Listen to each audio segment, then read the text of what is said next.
은혜의 시간이 될 줄을 믿습니다. 아멘. 오늘의 말씀 바로 들어가도록 하겠습니다. 골로새서 3장 15절의 말씀이 되겠습니다. 골로새서 3장 15절의 말씀 우리 같이 큰 소리로 봉독하겠습니다. 시작. 그리스도의 평강이 너의 마음을 주장하게 하라. 평강을 위하여 너희가 한 몸으로 부르심을 받았나니 또한 너희는 감사하는 자가 되라. 아멘. 아멘. 오늘의 제목은 참된 평강에 대해서 함께 생각해 보는 시간이 되길 바랍니다. 세상이 말하는 평강과 또 성경이 말하는 평강이 완전 기본부터가 다르기 때문에 성경이 말하는 참된 평강이란 도대체 무엇일까? 또 이 참된 평화를 얻는 것을 방해하는 것은 내 안에 없는가? 이것을 함께 생각해 보면서 우리도 늘 그리스도의 평강 속에 거하는 이 고백처럼 거하는 항상 감사할 수 있는 우리가 되기를 예수 그리스도 이름으로 축복합니다. 아멘. 이 참된 평강을 이 컨셉을 잘 이해하지 못하고 오늘 설교의 말씀이 이 세상 평강으로 이해하게 된다라면 명상이라든지 어떤 침묵 속의 내면의 치유라든지 아니면 어떤 여행이라든지 취미생활, 어떤 스트레스를 발산하는 그런 방식으로 끝나게 될 것입니다. 이것은 혼에만 치중되어 있는 그런 평강을 말하고 있어요. 그러나 우리가 말하는 평강과는 전혀 다릅니다. 세상이 말하는 평강은 우리가 알듯이 쉬움, 편함, 안락함을 추구합니다. 이것이 있어야지 우리는 평강해진다라고 생각을 해요. 그러나 성경이 말하는 평강은 여러분 아시는 것처럼 변함없이 어려운 상황 속에서 있으면서 고난 속에서 있으면서 나를 짓눌리는 큰 짐 속에 있으면서도 그것을 초월할 수 있는, 이겨낼 수 있는 우리 안에 평강이라는 힘과 능력, 승리라는 것을 성경은 말하고 있음을 꼭 기억하시길 바랍니다. 우리가 추구하는 평강은 이런 평강이에요. 어려움에서 피하는 것이 평강이 아니라 그 어려움을 이겨내는 평강이다라는 것입니다. 아멘. 우리가 잘 상식적으로 생각해 보면 쉽고 편안하고 안락해서 평안함을 느끼는 것은 누구나 느낄 수 있는 것이에요. 사회인들에게 가장 우울증이 1년 안에서 크게 오는 때가 이 골든 위크, 실버 위크라고 합니다. 왜 골든 위크? 왜 실버 위크? 쉬는데, 평안한데, 안락한데 문제는 쉬고 나서 다시 회사로 가려니까 우울증이 찾아온다는 것이에요. 쉴 때는 좋은데 다시 일하러 나가야 되니까 크게 우울증이 온다는 것입니다. 여러분들 중에는 아닌데라고 하는 분들이 계신지는 모르겠지만 그 얼굴을 기억하고 있습니다. 나중에 교회 봉사 한번 시켜볼게요. 언제까지나 열심히 할 수 있는가. 이렇게 일할 때는 누구나 평안하고 싶지만 그렇지 못하는 우리가 있는 것이에요. 문제는 뭐냐? 항상 안전하고 항상 편안하고 항상 쉬운 곳에 거할 수 있으면 좋겠는데 그것은 현실과 동떨어졌다라는 것이 문제다라는 것이에요. 이 현대사회에 심리 상담자들에게 많은 돈을 들여가면서 심리 치료를 받는 이유도 어느 정도는 이해가 돼요. 제 친구 중에도 논크리스찬인 친구가 있는데 그 친구랑 예전에 통화를 하면서 어떻게 잘 지내냐? 잘 지낸다. 근데 요즘에 좀 마음이 조금 많이 힘들어서 제가 그렇게 교회를 가라고 했는데 교회는 안 가고 이 심리치료사를 상담을 받고 있다라는 거예요. 비쌀 텐데라고 그랬죠. 얼마나 내는데? 라고 하니까 1시간에 500불이래요. 그러니까 한 6만 엔, 7만 엔 되는 거겠죠.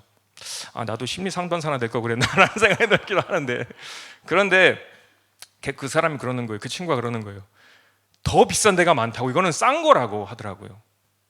저는 우리 현대사회에서 내 마음을 털어놓지 못하니까 여러 가지 내 안에 있는 어떤 고민들, 걱정들 이것을 어떻게라도 돈을 내면서라도 심리 상담사에게 가서 내 이야기를 하기도 하고 또 공감을 해주는 부분도 있을 거고 또 이런 문제점들이 있는 것 같아요 라고 이야기 들을 수 있는 그런 도움을 받는 것도 일부분은 이해가 됩니다. 그러나 가장 큰 문제는 뭐냐? 해결책인 거예요. 해결책. 심리 상담사 이런 텔레비에서도 많이 나오고 그러지만 이야기를 들어다 보면 저는 좀 화가 날 때가 있어요. 왜냐하면 해결책이 너무나 당연한 이야기이기 때문에 그래요. 그거를 들으려고 돈을 그렇게 많이 내는가라는 생각이 드는 거예요. 뭐라 하냐? 좀 안정하셔야 돼요. 좀 쉬셔야 돼요. 조금 더 안락한 공간을 찾으시고 스트레스 받지 않으려고 하셔야 돼요. 누가 안정할 줄 몰라서 안 쉽니까? 맞잖아요. 안락한 환경에 있기 싫어서 안 갑니까? 못 그러잖아요. 이상적인 것과 현실적인 것이 동떨어져 있으니까 그러는 것 아닙니까? 문제는, 더 큰 문제는 뭐냐면 이런 심리 상담사와 같은 일들이 교회 안에서도 일어나고 있다는 거예요. 혼에만 위로를 하는, 힘드시죠? 어려우시죠? 이겨내야 돼요. 쉬셔야 돼요. 예수님 안에 안락함이 있어요. 평안함이 있어요. 물론 그 말도 의미가 있지만 참된 평강이라는 것은 피하는 게 아니라 주님과 함께 극복한다라는 것을 꼭 기억하시길 바랍니다. 이게 진리예요. 피하는 게 아니에요. 극복하는 것입니다. 주님과 함께. 아멘. 위로의 설교를 들으면 뭔가 좀 마음은 평안해진 것 같은데 좀 위로를 받아서 다시 전쟁터에, 생활의 전쟁터에 나가면 또 거기서 맞고 부닥치고 쓰러지고 낙심하고, 그러면 일어나는 일이 뭐냐면 집에를 안 가려고 그래. 계속 교회에 있으려고 그래. 왜? 교회에는 안식처니까, 위로를 받으니까. 근데 우리는 그런 그리스도인이 아닙니다. 여기에서 무장되어서 나아가서 승리를 선포하셔야 됩니다. 이것이 우리를 빛과 소금으로 부르신 역할이에요. 예수님을 믿는다라는 것은 그런 것이에요. 극복하는, 진리의 말씀으로 극복하는 우리가 반드시 되어야 됩니다. 아멘. 고린도전서 15장 57절 보시면 우리에게 귀한 약속이 있습니다. 자, 같이 읽겠습니다. 우리 주 예수 그리스도로 말미암아 우리에게 이김을 주시는 하나님께 감사하노니. 아멘. 우리에게 이김을 주시는 예수 그리스도께서 우리와 함께 계신다. 아멘. 함께 계신다라는 것이 중요한 포인트예요. 내가 할 수 있는 것이 아니라 그리스도와 함께 있을 때 그 일을 극복할 수가 있다. 아멘. 자, 그러면 하나님의 말씀은 참 신기한 게 무엇이냐면 단순히 이런 문제가 있습니다, 이런 일들이 있습니다 라고 말해주는 게 아니라 거기에 대한 해결책 또한 분명하게 말씀해 주고 계십니다. 심리 상담사는 이런 문제가 있어요. 그래도 해결책이 없잖아요. 성경은 우리에게 분명한 해결책을 가져다 주고 있습니다. 아멘. 자, 우리의 문제가 뭘까? 왜 우리는 이 평강을 누리지 못하는 삶을 살고 있을까? 뼈가 아프지만, 살이 아프지만 성경에는 분명하게 우리에게 우리의 문제를 말하고 있습니다. 에덴 동산에서부터 인류의 역사상 지금 오늘 우리까지, 또 앞에 있을 나날까지도 무엇이 문제인가, 왜 평강하지 못하는가를 시간과 공간을 초월하면서 우리에게 말씀해 주고 계십니다. 이 말씀은 지금 우리에게 주시는 말씀으로 아멘 하시길 바랍니다. 이사야서 48장 18절이에요. 왜 우리가 평강하지 못하는가? 자, 같이 읽겠습니다. 이사야서 48장 18절. 자, 읽겠습니다. 슬프다, 네가 나의 명령을 듣지 아니하였도다. 만일 들었다면 너의 평강이 강과 같았겠고 내 의가 바다 물결 같았을 것이며. 그리고 19절도 같이 읽겠습니다. 19절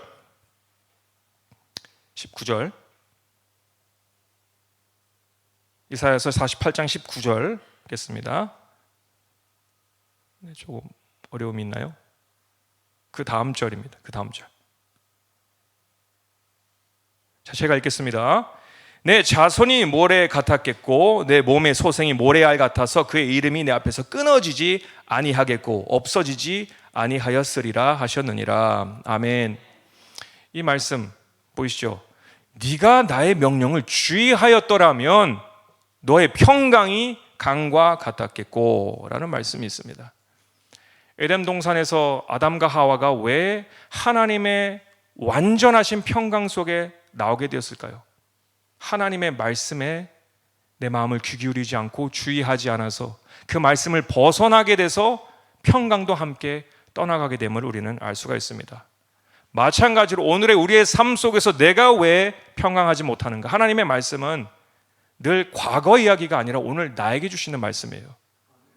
하나님의 말씀을 내가 잘 지키고 있잖아요. 그러면 평안함이 있습니다. 문제는 뭐냐?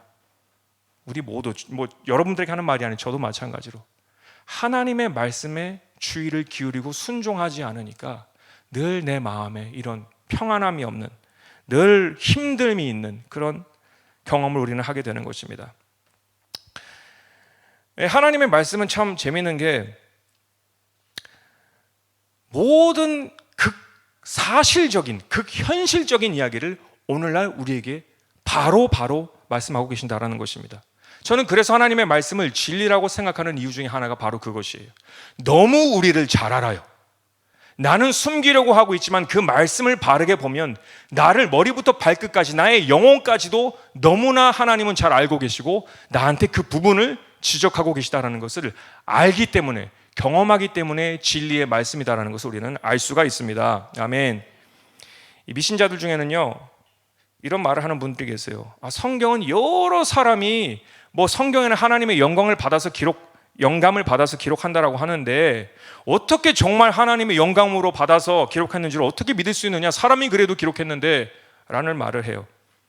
근데 제가 반대로 이렇게 생각을 하면 나루호도라고 느낀 게 뭐냐면, 이스라엘 사람들이, 유대인들이 성경을 하나님의 영감을 받아서 쓰잖아요, 그죠? 근데 구약과 신약을 통틀어서 보게 되면은 만약에 내가 한국 사람이고 한국 사람의 역사에 대해서 기록한다라고 생각해 봅시다. 한국 역사에 대해서 내가 만약에 기록하고 있다라면 좋은 것만 쓰겠습니까? 나쁜 것만 쓰겠습니까? 좋은 것만 쓰겠죠. 왜? 우리는 우리의 나라를 사랑하니까. 한국에 대해서 좋은 역사, 나쁜 역사도 있겠지만 나쁜 역사는 다 빼버리고 좋은 것만 쓰겠죠. 우리 한국은 이랬고 우리 한국은 이랬고, 또 일본 분들도 마찬가지일 거예요. 나의 나라에 대해서 역사를 쓰면 애국자니까 일본은 이런 게 좋고 이런 게 좋고 이런 게 좋고. 근데 성경을 보세요. 이스라엘 사람들이, 유대인들이 자기 나라에 대해서 말하는 일들을 들어보면 죄되고 부끄럽고 추악하고 속모습들이, 그 죄된 속모습들이 다 성경에 기록되어 있습니다. 그래서 진리라는 것을 아는 것입니다. 사람이 쓴 것이 아니라 하나님께서 그들에게 영감을 주셔서 이 이스라엘에 대한 문제점들을 하나도 뺨없이 그대로 기록하게 하셨다라는 사실입니다. 저는 정말 다윗을 정말 좋아해요. 근데 이런 생각이 들어요. 너무나 좋아하는 다윗이 있다가 한번 삐끄락 하잖아요, 그죠? 이런 기록은 없었으면 좋겠다라고 개인적으로 생각은 합니다. 근데 하나님은 하나님의 마음에 합하였던 다윗이라 할지라도 그 다윗의 마음에 있었던 그 행동에 나타났던 죄에 대해서는 절대로 숨기지 않으세요. 그게 진리예요. 절대로 숨기지 아니하시고 다 낱낱이 기록하신다라는 겁니다. 그것이 부끄러운 일이어도, 사람은 감추고 싶어도 하나님은 나타내신다라는 것입니다. 근데 이것이 단순히 이스라엘의 이야기일까요? 오늘 하나님의 말씀이 살아서 운동력 있게 역사하는 이유는 이것이 단순히 다윗의 이야기일까요? 그 말씀을 보게 되면 하나님께서 이 이스라엘 대해서 보신 이런 분명한 부분들이 있다. 그들의 마음을 보셨다. 그렇다면 하나님도 내 마음을 보고 계시겠네? 라는 생각이 들지 않습니까? 그 말씀이 살아서 오늘 나에게도 역사하신다라는 거예요. 그래서 그 말씀을 보게 되면 부끄러워져요. 겸손해지게 돼요. 막 부풀리고 감추려고 하고 하지 않아요. 하나님, 제가 죄인이에요. 저도 똑같은 사람이에요. 똑같은 문제를 가지고 있어요. 정말 하나님의 말씀을 볼 줄 아는 사람은 과거에 어떤 사람들의 이야기가 아니라 오늘 나에게 주시는 하나님의 말씀임을 알게 됩니다. 여러분, 이렇게 하나님의 말씀을 보셔야 돼요. 그래야지 진리가 내 안으로 찾아 들어올 수 있게 된다는 것입니다. 여러분, 현실을 다 빼고 이상적인 얘기만 하는 것은 사기꾼들이 하는 것이에요. 여러분, 우리가 사기꾼 잘 안 당하려고 노력을 많이 하잖아요. 근데 저는 아주 간단하고 생각해요. 이상적인 것만 얘기하면 사기꾼이에요. 사실만을 얘기하면 진리예요. 아멘이십니까? 이렇게만 하면 돈이 몇 배로 늘어난대, 돈을 막 긁어 모을 수 있대, 이상적인 얘기만 해요. 그러면 우리는 혹하잖아요. 근데 잠깐만 상식적으로 생각해 보면 만약에 그렇다면 다 부자가 되어야 되잖아요. 그 주위에 있는 사람들이. 아니잖아요? 그럼 뭐예요? 문제가 있다라는 것입니다. 종교도 그렇고요, 신화도 그렇고요. 어떤 자서전, 위인들의 자서전 중에서도 좋은 것만 다 써 있어요. 나쁜 건 하나도 없어. 그러나 진리라는 것은 우리에게 듣기 좋은 얘기를 하시는 것이 아니라 우리에게 필요한 말씀을 선포하고 계시고 있다는 사실을 꼭 기억하시길 바랍니다. 그게 진리예요. 듣기 좋은 소리를 하는 것이 아니라 나에게 필요한 말씀을 주시는 게 진리인 것입니다. 그래서 우리는 진리를 듣기 위해서는 들을 마음의 준비가 되어 있어야 돼요. 사실은 그게 더 중요해요. 예수님은 진리를 말씀하시지만 진리를 들을 마음이 준비가 되어 있지 않으면 내 것이 될 수가 없습니다. 요한복음 8장 32절 보시면 종교 지도자들과 바리새인들에게 하시는 말씀이 있어요. 이런 말씀을 하십니다. 시작. 진리를 알지니 진리가 너희를 자유롭게 하리라. 아멘. 네가 겉모습으로 자꾸 막 경건한 것처럼 의인인 것처럼 하지만 네 안에 있는 건 난 다 알아. 진리가 너를 자유롭게 하려면 너는 마음을 찢고 마음을 열어야 돼라는 말씀인 것입니다. 진리를 받을 준비가 되어 있는 저와 여러분 되시길 축복합니다. 아멘. 성경에는 과거도 있지만 현재 오늘 우리에게 주시는 말씀도 있지만 또 미래에 대한 말씀도 있죠. 하나님의 말씀은 항상 극현실이에요. 그게 진리예요. 자, 미래의 심판에 대해서도 기록되어 있죠. 그러면 뭘 의미할까요? 그 심판도 극현실로 우리에게 다가올 것이다라는 것입니다. 그러니까 우리는 그 날 또한 준비하셔야 됩니다. 아멘. 자, 우리가 왜 평강을 누리지 못하는가? 아까 들었죠. 네가 나의 명령에 주의하였더라면 너의 안에 평강이 강과 같았을 것인데 라고 했습니다. 근데 우리가 하나님의 말씀 앞에 설 때 하나님이 자꾸 내 마음을 막 꼬집으신다, 나를 찌르신다, 물론 그렇게 우리가 체험하지만 사실은 원래 하나님의 그 원동력, 그 마음의 의미는 네가 자꾸 나를 떠나려고 하면 너만 피곤해져, 너만 힘들어져, 너만 고생하게 돼, 너만 불안함 속에서 살게 돼, 나한테로 돌아와야 돼 라는 의미가 있다는 것을 기억하시길 바랍니다. 그게 원래 성경이 우리에게 주시는 의도예요. 너 이거 잘못했어, 저거 잘못했어, 이런 것이 아니라 나에게 돌아와야지 네가 평강할 수 있어, 네가 영원토록 살 수가 있어 라는 것을 자꾸 손짓하신다라는 것을, 그 원래 하나님의 따뜻한 마음을 꼭 깨달으시길 바랍니다. 우리 옆에 있는 분들과 같이 이 진리를 나누도록 하겠습니다. 참 평안은 평안한 장소에 있지 않다. 참 평안은 편안한 장소에 있지 않다. 다시 한번, 참 평안은 하나님과 함께 하는 것이다. 시작. 참 평안은 하나님과 함께 하는 것에 있다. 아멘.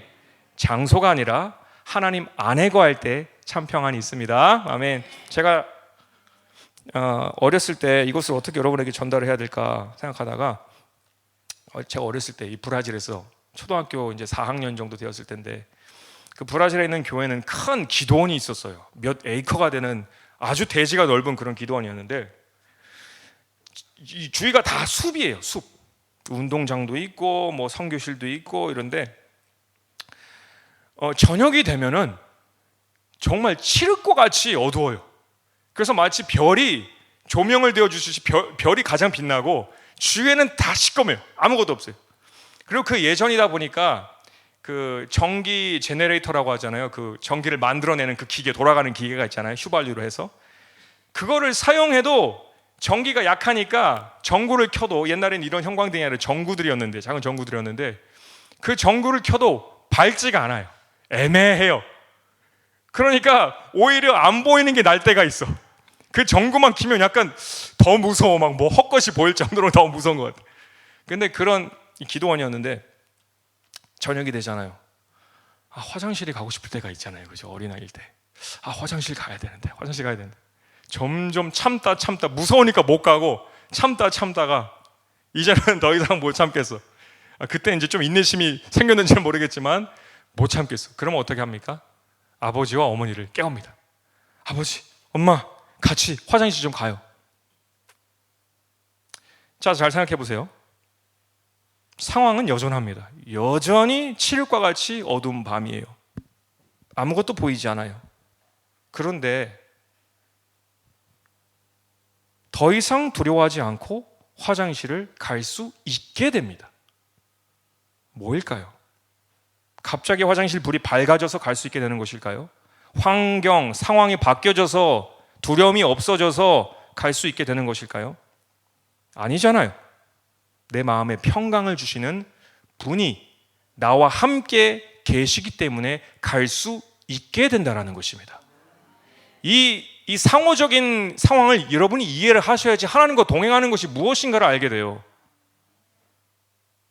하나님과 동행하기 때문에 예전에는 갈 수 없었던 곳을 갈 수 있게 되는 것입니다. 우리가 죽음에 대해서 두려워하는 경우가 많잖아요. 저도 그렇고요. 근데 저는 지금 이렇게 생각해요. 하나님과 오늘 같이 동행하고 있을 때에는 이곳이 천국이기 때문에 죽음을 두려워할 필요가 없구나라는 생각이 들어요. 왜? 주님이 나와 동행하시니까, 나를 책임지시니까, 나를 인도하시니까. 아멘이십니까? 성경이 말하는 참 평화는 편안한 자리가 아니라 누구와 함께 있는가에 달려 있다라는 것입니다. 아멘. 그래서 성경을 보실 때 여러 꾸짖는 것처럼 들리는 그런 말씀들이 많이 있지만 그 꾸짖음과 책망은 과정이에요. 과정. 그 꾸짖음과 과정 통해서 최종 목적은 무엇이냐? 우리가 모두 하나님께로 돌이키기를 원하신다라는 것을 꼭 마음속에 새겨주시길 바랍니다. 예수님은 이렇게 우리에게 말씀하고 계십니다. 마태복음 11장 28절, 마태복음 11장 28절 같이 읽겠습니다. 시작. 수고하고 무거운 짐진 자들아 다 내게로 오라. 내가 너희를 쉬게 하리라. 아멘.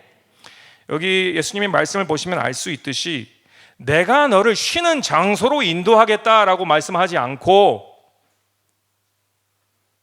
네가 내게로 오면 나와 함께함이 너에게 쉼이 될 것이다 라는 말을 하고 있다는 것을 꼭 기억하시길 바랍니다.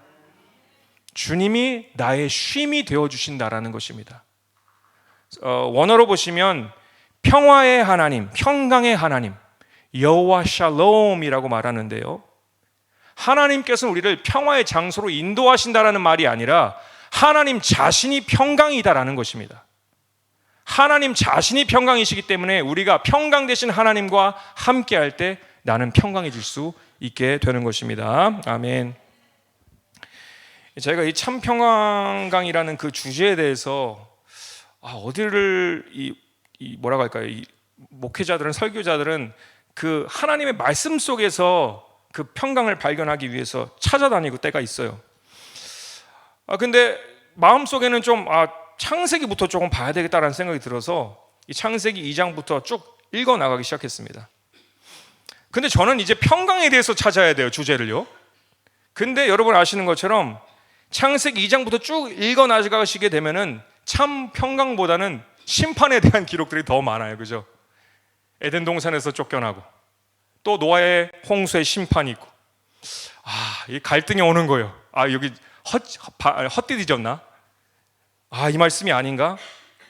근데 제가 차차 창세기를 읽어가면서 또 주님께서 주시는 탕자 이야기가 맞물려서 함께 이렇게 조명되어져서 같이 발견하면서 예전에는 느끼지 못하였던 그 창세기 안에서도 하나님의 은혜가 있었다는 것을 깨닫게 돼요. 저한테는 되게 아주 신선하게 다가왔는데, 여러분이 혹시 성경에 대한 신비 또 성경에 대한 바른 나를 향한 말씀을 듣기를 원하신다라면 듣고 싶은 말씀을 따라다니지 마세요. 제가 이번에 좀 경험한 게 그거예요. 때로는 내가 듣고 싶은 메시지가 있잖아요. 그죠? 근데 많은 경우에 나에게 진짜 은혜가 되는 메시지는 뭐냐면 내가 듣고 싶은 메시지가 아니라 내가 가장 듣고 싶지 않은 메시지를 찾아다니시길 바랍니다. 그 많은 경우에 하나님의 말씀은 내가 듣고 싶지 않은 메시지에 숨어져 있다는 것, 그리고 그것이 큰 은혜로 우리에게 돌아온다는 것도 꼭 체험해서 경험하시기를 바랍니다. 아멘. 그래서 제가 이 창세기 2장부터 쭉 내려오면서 에덴 동산에서 쫓겨나게 되고 노아의 홍수 사건 또 여러 가지 심판 속에서 발견한 건 뭐냐면 이것이었어요. 에덴 동산에서는 우리가 영원하게 살다가 그리고 쫓겨나게 되잖아요. 그리고 이 아담의 장수 시대가 있는데, 그 장수 시대는 뭐냐면은 노아의 홍수가 있기 전까지 900살이라는 장수 시대가 있어요.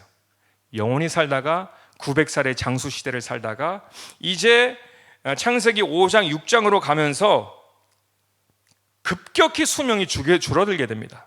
창세기 6장 3절을 보시면 이런 기록이 있습니다. 자, 같이 읽겠습니다. 시작.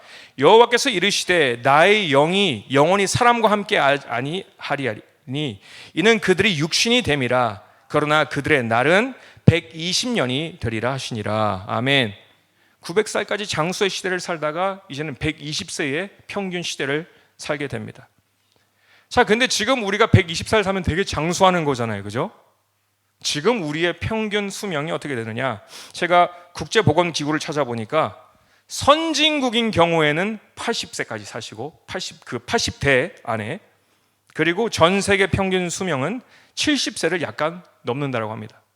근데 성경은 이것을 사실만을 기록하고 있으니까 이렇게 우리에게 말합니다. 시편 90편 10절 말씀입니다.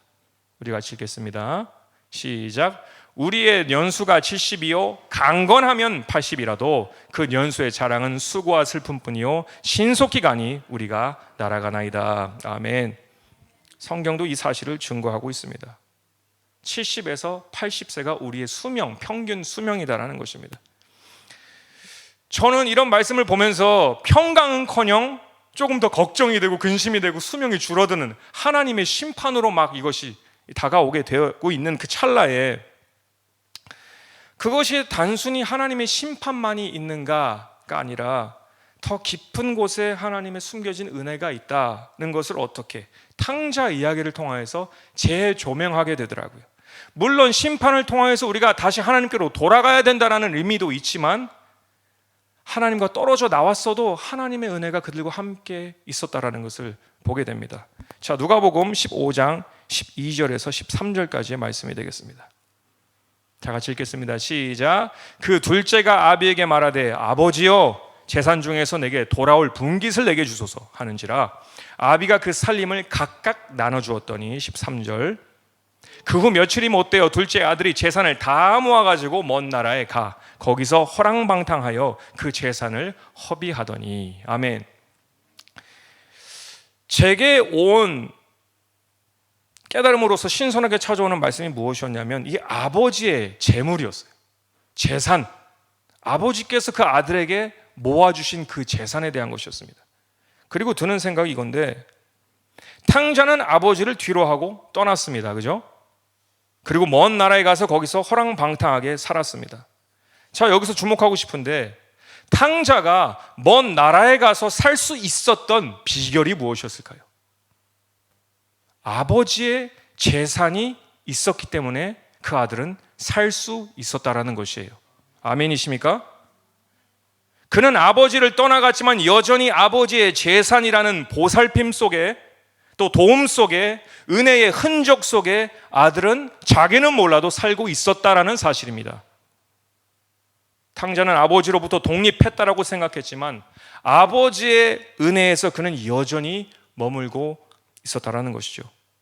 여러분 좋아하시는 모든 것이 은혜 은혜 은혜 찬양 있잖아요. 우리가 지금 살고 있는 그 자체가 은혜다라는 것을 여러분 아십니까? 우리가 진짜 지은 죄를 보자면 하나님은 지금 우리를 때려 없애셔도 할 말이 아무것도 없어요. 오늘 내가 살아 숨쉬고 있는 그 자체가 아버지의 재산을 물려받아서 지금 나는 오늘도 살고 있다라는 사실입니다. 내가 살 수 있어서 살 수 있습니까? 태어날 수 있어서 태어납니까? 하나님의 모든 은혜였다라는 것이에요. 근데 많은 경우 우리는 교만해서 내가 스스로 살고 있다라고 생각해요. 내 힘으로, 내 능력으로. 절대 아니에요. 하나님의 은혜였다라는 사실입니다. 인류의 시간들이 줄어들어서 이것이 단순히 하나님의 심판만으로 보이십니까? 우리가 처음부터 하나님의 말씀을 귀하지 않아서 그 영원한 곳에서 떨어져 나온 것이에요. 우리의 잘못이에요. 그리고 그 시간들이 주어져도, 은혜의 시간들이 주어져도 허랑방탕하게 우리는 그 시간을 사용하고 있다는 것입니다.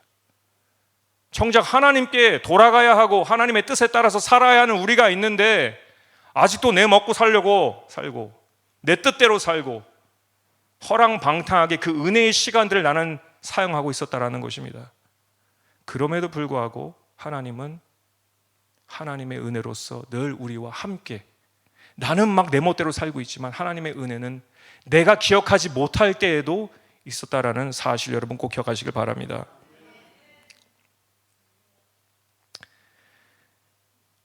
일방적으로 나를 지탱하고 계시는 그 하나님의 은혜, 나는 아버지를 떠나갔지만 아버지의 그 재산, 그 은혜의 시간들이 오늘도 나에게 있기 때문에 지금 이 순간도 우리는 살아있는 것입니다.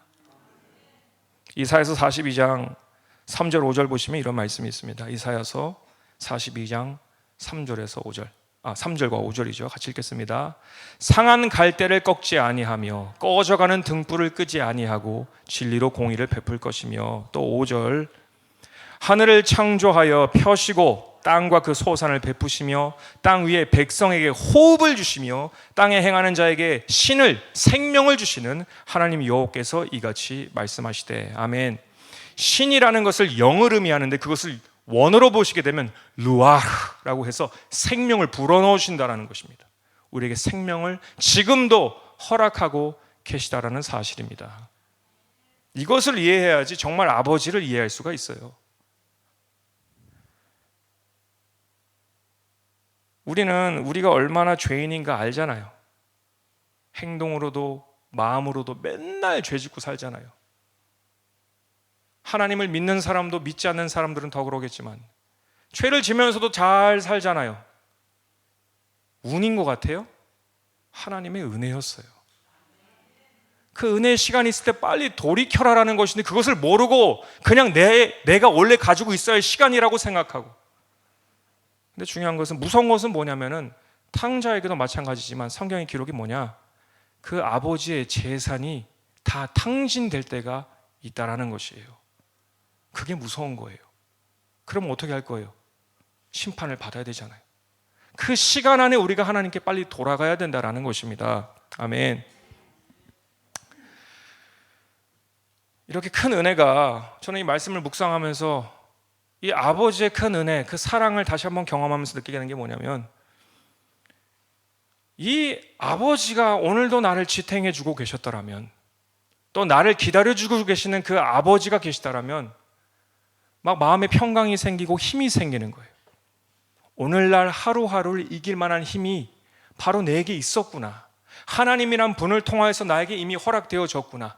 예수 그리스도 이름을 통하여서 우리가 죄사함을 받고 언제든지 아버지께 나아갈 수 있는 은혜를 얻었으면 우리는 모든 일을 감당할 수 있는 능력이 이미 내 안에 있구나 라는 것을 우리는 깨닫게 되는 것입니다.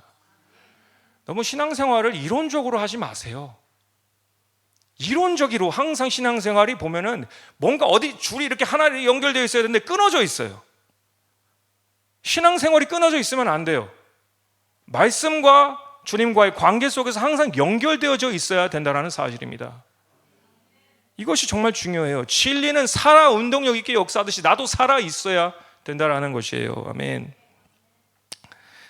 저희 우리 가족셀 중에 형제가 있는데, 제가 생각해도 이 형제는 평안 안에 있을 수 없는 상황인데 참 믿음의 뭐라 할까요? 챌린지를 많이 하고 있는 모습을 보면 참 대단하다, 대견하다는 생각이 들어요. 이 요식업을 일하다 보니까, 이 요식업은 또 뒤에서 요리하는 요리분들은, 하시는 분들은 주일날이 가장 바쁜 날이잖아요. 그죠? 주말이 가장 바쁘잖아요. 근데 본인은 딱 일단 주일을 지켜야 해요. 주일 성수는 무조건 지켜야 된다는 것이 이제 본인이 마음속에 온 이 믿음인 거예요. 그래서 이제 이야기를 잘 해가지고 주일날 쉬게 해주세요. 그리고 들어갔어요. 그 가게에 들어가요. 그럼 처음에는 말이 잘 돼서 그래요, 주일은 쉬세요 라고 합니다. 근데 참 재미있는 게 항상 말이 바뀌잖아요. 그죠? 조금 이러다 보면 바빠지면 주일날도 나와야겠네 얘기를 해요. 그러면 바로 그 자리에서 저 그만 못하겠습니다. 이거를 4번이나 그렇게 했어요. 일상생활이 걸려있는 곳에서 믿음을 정말로 나타낼 수 있느냐, 이것이 중요해요. 그래도 마음은 믿는 거 하나님 아시니까 여러분, 살아있는 믿음은 행동으로 나와야 됩니다. 마음으로 이것은 나의 신념일 수도 있어요. 그래서 조심스러운 거예요. 하나님이 아실 거야? 나의 신념일 수가 있어요. 하나님이 인정하시는, 성경이 말하는 믿음은, 살아있는 믿음은 행동으로 반드시 나오게 되어 있습니다. 그것이 살아있는 믿음이에요. 근데 저는 이 형제를 보면서 저도 막 마음이 아픈 거예요. 생활이 달려있는데, 가정도 있고 애도 있는데, 돈을 내야 할 것도 많은데 믿음으로 저도 미안할 때가 많고 이제는 뭐를 얘기해야 될지 모를 때가 많아요. 아니, 어떻게 힘을 줘야 되는가. 근데 형제가 본인도 이제 심신이 지치다 보니까 교회에 나와서 이제 저녁에 혼자 기도를 하러 왔대요. 근데 그 기도를 하는데 하나님께서 마음속에 내 비워져 있는 이 공간을 채워주시는 것을 그때 느꼈다라고 해요. 그리고 막 불안했던 그 마음이 평안으로 채워지는 그 모습을 경험했다라고 합니다. 여러분, 지금 아멘 아멘으로 끝나지 마시고 여러분 평강하시려면 기도의 자리에 나오셔야 돼요. 아멘. 자동적으로 되는 것은 아무것도 없어요. 오늘 내가 들었어도 이것을 실전으로 실현하게 하려면 기도의 자리에 나오셔서 꼭 기도하시길 바랍니다. 그 자리에서 하나님의 평강이 위에서부터 우리에게 임하게 되어 있습니다. 물론 여전히 끝나지 않은 그 상황이지만, 여러 가지 어려운 상황 속에 있지만, 또 오늘 이야기 들어보니까 하나님이 좀 새로운 길을 보여주시는 것 같아요. 이렇게 새로운 소망들이 나타나는 것을 보고 저는 너무나 기뻤어요. 저는 여러분 모두가 그러길 바랍니다. 믿음으로 꼭 승리하시고 참 평강 속에 거하시는 여러분 되시길 축복합니다. 편한 곳을 가고 피할 수 있으니까 평안해지는 것이 아니라 그 상황과 그 어려움, 그 폭풍을 이겨내는 것이 참 평안입니다. 아멘. 그래서 에덴 동산도 그렇고 우리가 소위 막연하게 생각하는 천국도 그렇고 그 장소가 있으니까 평안하다라고 생각하지 마세요. 에덴 동산도 그렇고 천국도 그렇고 그곳에 하나님이 계시니까 평강한 곳이 될 수 있다라는 사실입니다. 그러려면 뭐예요? 오늘도 주님과 동행하면 평안을 누리면서 천국의 삶을 경험할 수 있겠죠. 그것이에요.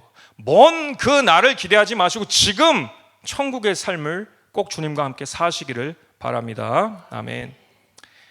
제가 오늘 아름답게 설교를 마치고 싶기는 한데 또 우리가 기억해야 될 것은 아까도 말씀드렸던 것처럼 아버지께 받은 탕자의 재산도 끝이 있었어요. 다 탕진하게 됩니다. 인류를 향한 하나님의 은혜의 시간도 분명 끝이 있을 것이다라는 사실입니다. 그렇기 때문에 우리는 아직 은혜가 있을 때에 서둘러서 돌이키셔야 됩니다. 아멘. 고린도후서 6장 1절에서 2절 말씀을 보시면은요, 이런 기록이 있습니다. 시작. 우리가 하나님과 함께 일하는 자로서 너희를 권하노니 하나님의 은혜를 헛되이 받지 말라. 2절.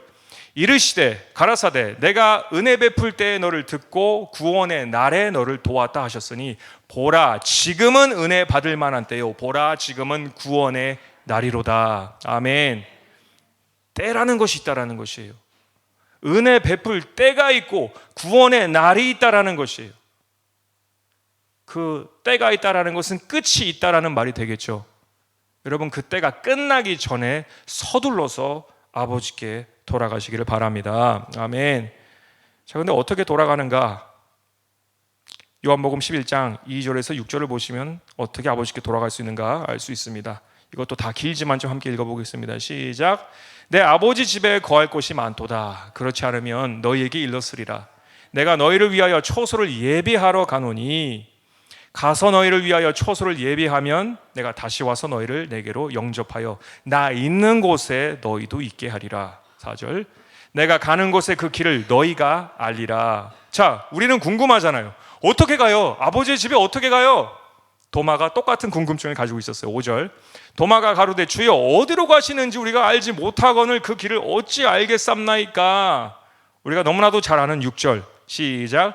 예수께서 가라사대 내가 곧 길이요 진리요 생명이니 나로 말미암지 않고는 아버지께로 올 자가 없느니라. 아멘. 아버지 집으로 가시려면 반드시 오늘 예수님께 우리의 죄 회개와 함께 죄 사함을 받고 예수님을 왕으로 모시는 삶을 오늘 살아야 됩니다. 그 통치를 받고 있는 사람만이 그 날에 예수님께서 우리를 끌어올려 가셔서 아버지의 집으로 머물게 하신다라고 하셨어요. 그 말은 뭘 의미하느냐? 아버지와 오늘 내가 동행하고 있지 않으면 어떻게 되겠어요? 여러분 각자 아시겠죠? 아주 우려할 만한 일들이 일어날 수 있다는 것입니다. 늘 주님 안에 주님을 왕으로 구세주로 모시는 저와 여러분 되시기를 축복합니다. 아멘. 예수님이 우리가 아버지께로 돌아가는 길이 되어주신다는 것이, 노아의 홍수 때의 상징적인 방주가 바로 예수님이십니다. 인생의 모든 고생이 있음은 우리가 처음부터 하나님으로부터 내가 부주의해서 떨어졌기 때문이다라는 것을 꼭 기억하시길 바랍니다. 우리의 수명이 짧아진 시대가 아까운 것이 아니라 오직 심판이 아니라 오늘이라는 그 하루의 시간조차도 하나님의 은혜이며 나를 부르고 계신다라는 사실, 빨리 그 마음을 열어서 돌아오기를 원하신다라는 사실 꼭 기억하시기를 바랍니다. 모든 상황과 환경을 뛰어넘는 여호와 샬롬 평강의 하나님이 우리를 지켜주시고 이기게 하시고 그 싸움터에서 전쟁터에서 승전가를 부르시고 또 승리를 주시는 그 하나님이 우리와 함께 있음을 꼭 기억하시고 잊지 마시길 바랍니다. 아멘. 우리 같이 기도하시겠습니다.